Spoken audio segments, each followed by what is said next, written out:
You know, as a child, I was born with a pit in my stomach that I know now that my father was bad. And I knew it at the time, but I didn't have a reason why. I normalised every other violence that happened, the life of servitude that she had, that fear and control.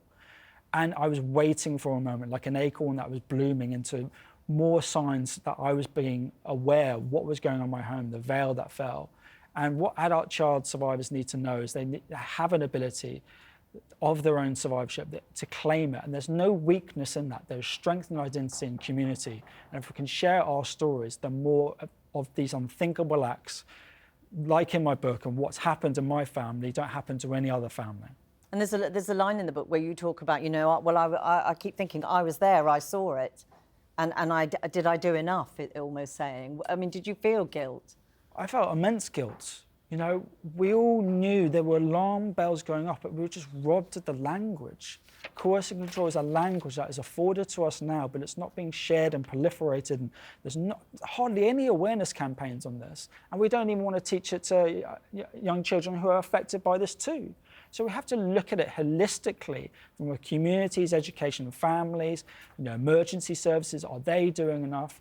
It's a collective effort. If you say domestic abuse and violence against women isn't your issue, you're the problem. I'm sorry, that's the truth.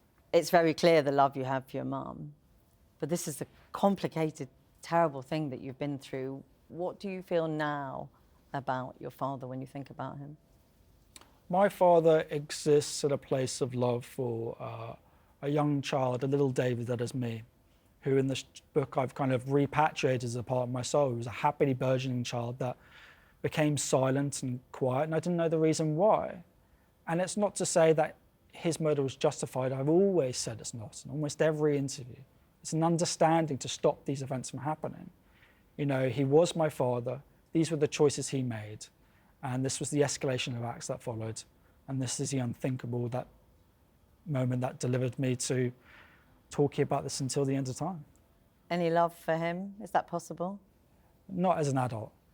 Not with what I knew and what I found out and what I explored in this book.